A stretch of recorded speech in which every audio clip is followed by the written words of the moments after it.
Some people don't raise their voice when they're hurt. They don't fight. They don't explain. They disappear in plain sight. And everyone assumes they don't care. Silence has a bad reputation. We're taught that silence means distance. That it means indifference. That it means control. If someone goes quiet during conflict, we assume they're shutting us out. But silence isn't always a wall. Sometimes, it's a shelter. Think about the moment conflict begins. The room changes. The air tightens. Words sharpen. For some people, that moment doesn't trigger anger. It triggers collapse. Their chest tightens. Their thoughts scatter. Their body braces. Not for attack. For survival. They're not choosing silence. Silence chooses them. It's not because they don't have anything to say. It's because everything is trying to come out at once. And there's no order. No filter. No safe way to speak. So the system shuts down. Not rebellion. Not punishment. Protection. We forget that communication isn't just about words. It's about capacity. And in conflict, some people lose that capacity instantly. Their nervous system floods. Their mind races ahead of their mouth. Their heart tries to outrun the moment. So they go still. Not because they're calm, but because they're overwhelmed. From the outside, it looks like distance. From the inside, it feels like drowning quietly. They're tracking every word said, every shift in tone, every unspoken meaning. They're trying not to make things worse. Trying not to say the wrong thing. Trying not to lose control. Silence becomes the safest option available. Not because it solves the conflict, but because speaking feels too dangerous. This is the first truth people miss. Silence during conflict is not always emotional withdrawal. Sometimes, it's emotional overload. Inside silence, there is no peace. There is tension. The body locks before the mind can catch up. The jaw tightens. The shoulders rise. Breath becomes shallow. You're listening too closely. Every sentence feels heavy. Every word feels final. You want to respond. You rehearse responses. Then you delete them. Because each version sounds wrong. Too harsh. Too weak. Too emotional. Too risky. Silence isn't empty. It's crowded. Crowded with thoughts that don't feel safe enough to say. People who go silent during conflict often learned early that words come with consequences. That explaining yourself can make things worse. That defending yourself can escalate the damage. That emotions invite punishment, ridicule, or abandonment. So the body learns a shortcut. Freeze. Not fight. Not flee. Freeze. It's not a conscious decision. It's a memory. A memory stored in muscle, in breath, in posture. When conflict rises, their system remembers. It remembers times when speaking didn't help, when being honest cost too much, when vulnerability wasn't met with care.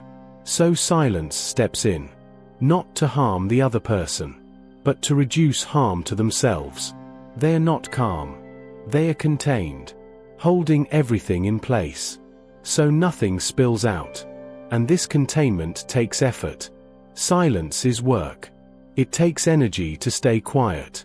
When emotions are pressing against the ribs, it takes control to swallow words that are burning to be spoken.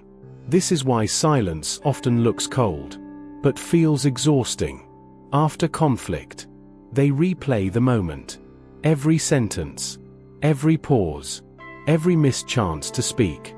They don't feel powerful. They feel small. Like they failed themselves again, by not finding the words in time. This is the quiet truth. Silence during conflict is not the absence of emotion.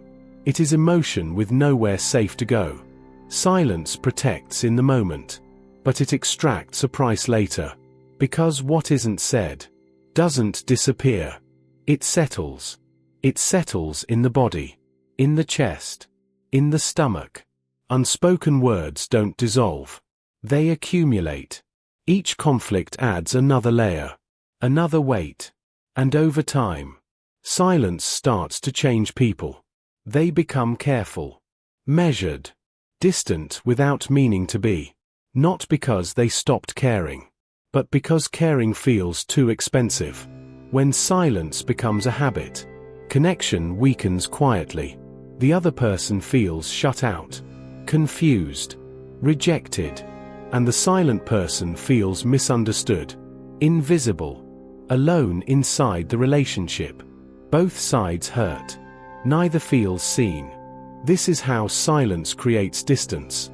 Without intention. Not manipulation. Not cruelty. Misalignment. The silent person isn't withholding love. They are withholding themselves. Because being fully present in conflict feels unsafe. So they give less, say less, risk less. Eventually, they start to disappear emotionally. Not in one dramatic moment, but slowly, conversation by conversation, conflict by conflict, until one day, they realize they're tired. Not angry, not bitter, just depleted. This is often when people misunderstand the silence most. They think the quiet person doesn't care anymore. But often, they care too much, and don't know how to survive the emotional cost. Silence isn't the problem. It's the signal. A signal that something inside doesn't feel safe enough to speak. And until that safety exists, words will continue to disappear. Not because they aren't there, but because they're protecting something fragile. Silence is easy to misunderstand, because from the outside, it looks intentional. It looks like distance, like withdrawal, like refusal. The person speaking feels ignored, unanswered, alone in the conversation. They reach for meaning, and the meaning they land on often hurts. They don't care. They're punishing me. They're shutting me out. But silence rarely carries the message. Others hear. The silent person isn't pulling away. They are holding on, holding their breath, holding their emotions, holding the situation together the only way they know how. They are not above the conflict. They are inside it, just quietly. This is where pain multiplies, because one person experiences silence as safety, and the other experiences it as abandonment. Two realities, both valid, both lonely. The louder person feels dismissed. The quieter person feels exposed. Neither feels understood. And because silence doesn't explain itself, stories fill the gap. Stories built from fear, from past wounds, from moments when silence did mean rejection. So the conflict grows. Not from what was said, but from what wasn't. Silence becomes a mirror. Each person sees their own fears reflected back. The quiet one thinks, if I speak, I'll make it worse. The other thinks, if they cared, they'd say something. Both are trying to protect the relationship. They're just using opposite tools. This is why silence feels so painful in relationships. It creates space without guidance. And humans don't sit comfortably in empty space. We fill it with meaning. Often the wrong kind. Silence isn't an ending. It's a request. Not spoken, but felt. It asks for time. For safety. For a slower pace. People who go silent during conflict are not asking to be left alone forever. They're asking not to be pushed past their limits. They need the temperature to drop, the voices to soften, the moment to breathe. Because connection doesn't happen when the nervous system is on fire.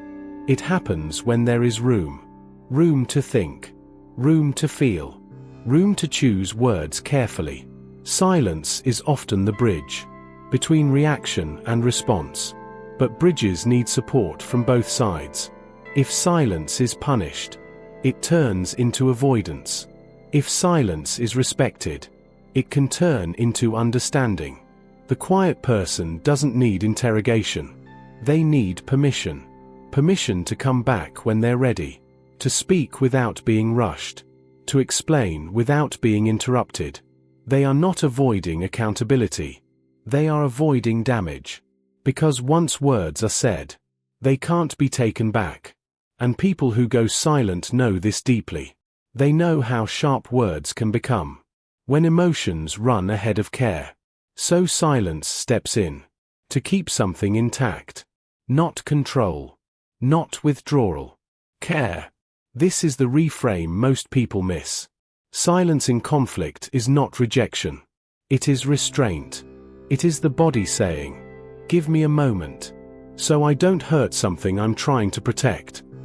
And when that moment is honored, silence often gives way to honesty. Slower, softer, more precise. Not because the person finally decided to speak, but because it finally felt safe enough to do so. Silence does not last forever, even when it feels permanent, even when it feels safe to stay quiet. At some point, words begin to form. Not immediately, not fully, but as a flicker, a small ember in the chest. Repair begins quietly, not with apologies at first, not with explanations, not with lectures or arguments. Repair begins with attention. Attention to oneself. Attention to the other. Attention to the space between. Think of it like a room after a storm. The furniture is shaken. Windows rattled.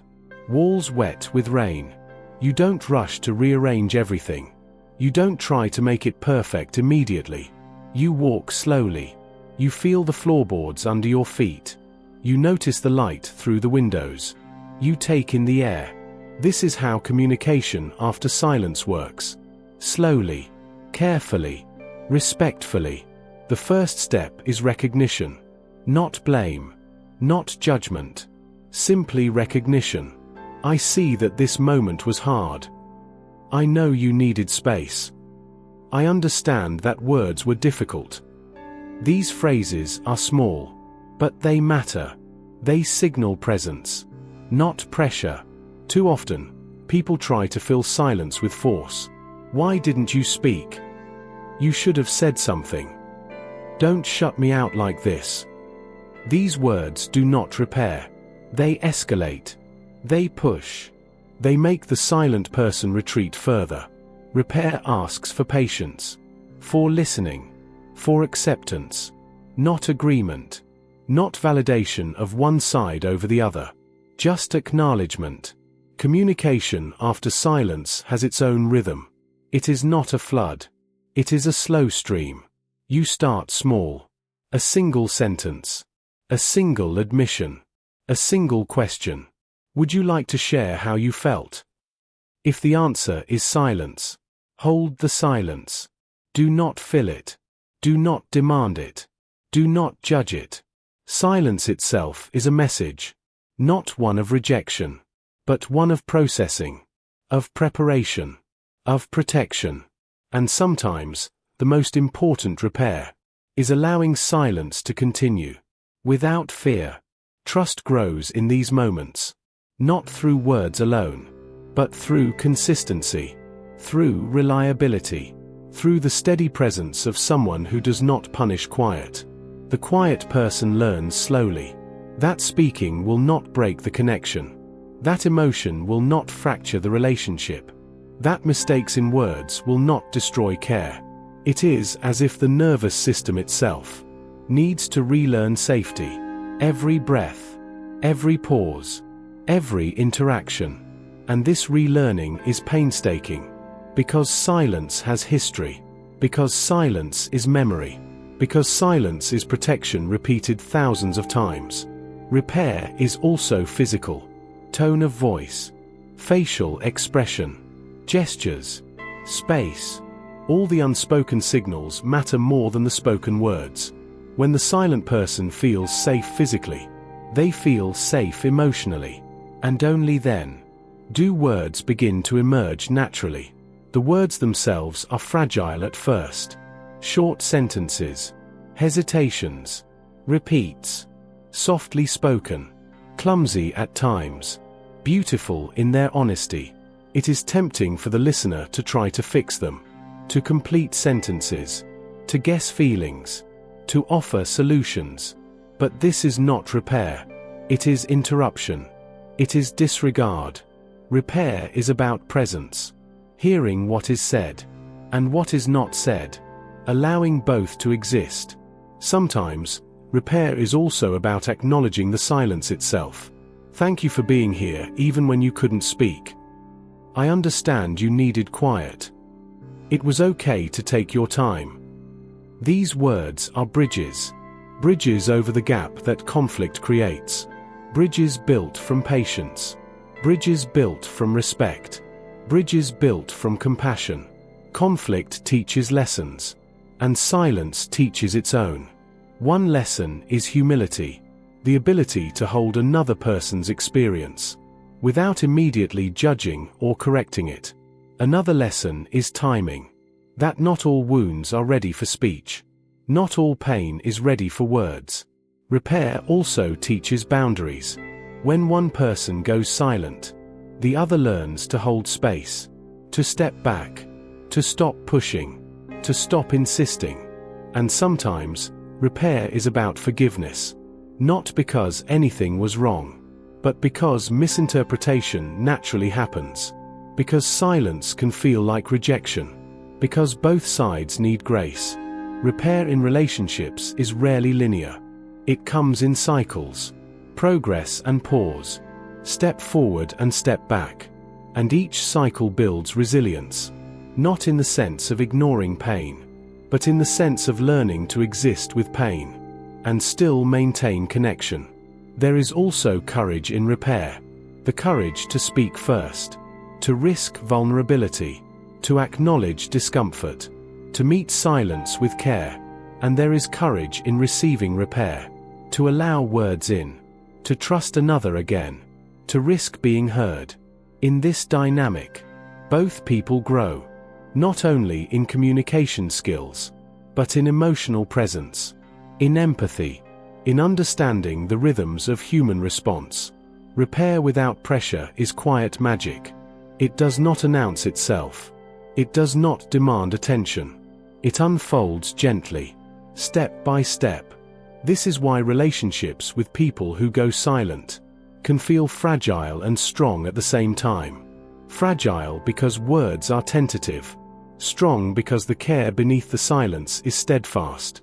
And it is this steadfastness that eventually transforms the relationship. Not into perfection. Not into constant harmony. But into trust. Into understanding. Into safety. Even conflict can become a space for growth. When silence is honored. Because words are not the only path to connection. Presence, patience, and respect can speak just as loudly. And the person who goes silent will eventually speak. When it feels safe. When it feels right. When the bridge is ready. Repair is quiet. Repair is slow. Repair is courageous. It asks nothing of the silent person, except honesty when they can give it.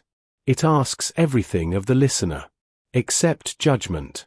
And if both sides practice this, silence stops being a gap. It becomes a signal of care, a signal of humanity. Repair without pressure is not easy. It is rare. It is revolutionary in its simplicity. It honors both the fragility and the depth of human emotion.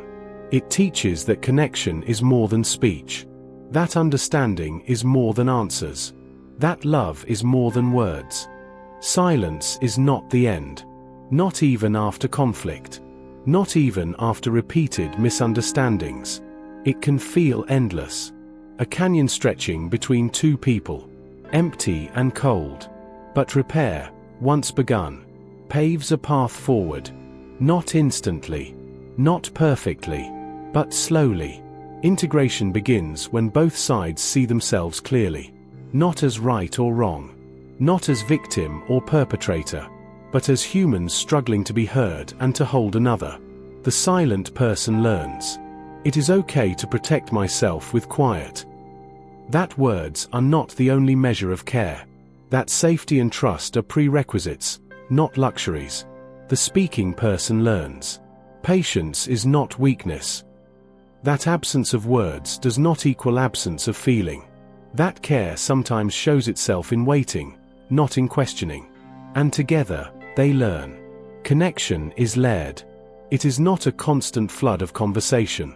It is a rhythm, a tide, a dance of movement and pause. Boundaries become essential, not as walls, not as punishment, but as guideposts. Boundaries say, I will respect your need for space.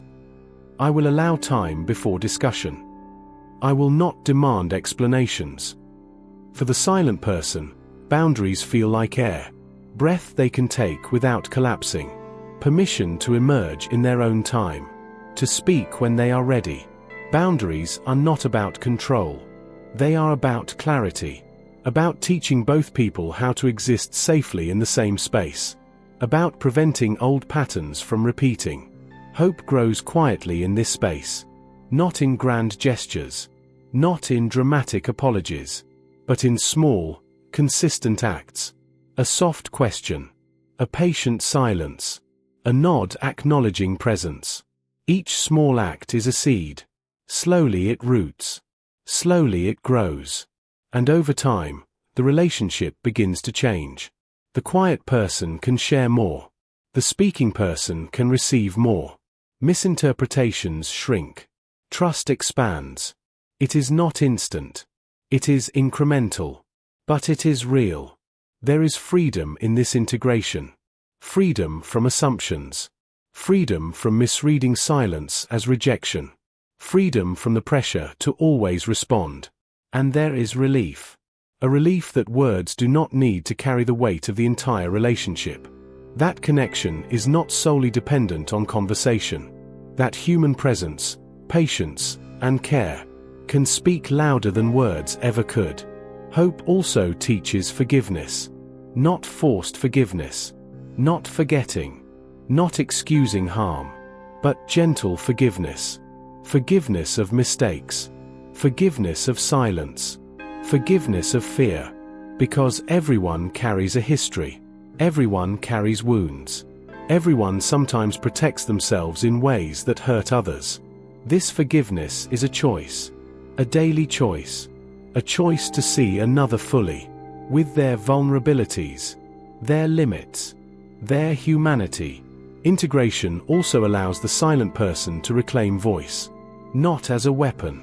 Not as a shield. But as an expression of self. Words come in their own time. Carefully. Softly. With intention. With presence. And when these words arrive, they are heard differently. Because the listener has learned patience. Because boundaries have been honored. Because trust has been rebuilt. Through small, consistent gestures. Hope grows in cycles. Sometimes there are setbacks. Sometimes silence returns. Sometimes old fears rise again. But the difference now is awareness. Awareness of patterns. Awareness of needs. Awareness of emotional rhythms. Conflict no longer feels catastrophic. Silence no longer feels threatening. Both are seen as part of the human experience.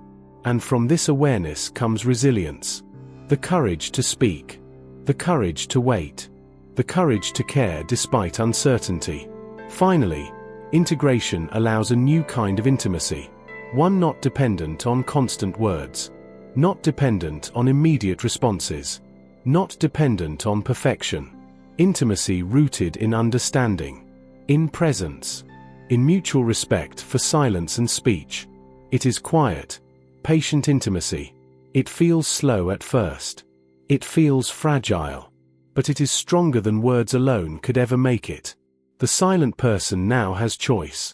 The listener now has patience. The relationship now has room to breathe. And hope feels real. Not forced. Not naive. But earned. In this space, we see the truth. Silence is not absence. It is care measured. It is emotion contained. It is protection. When honored, silence can transform conflict.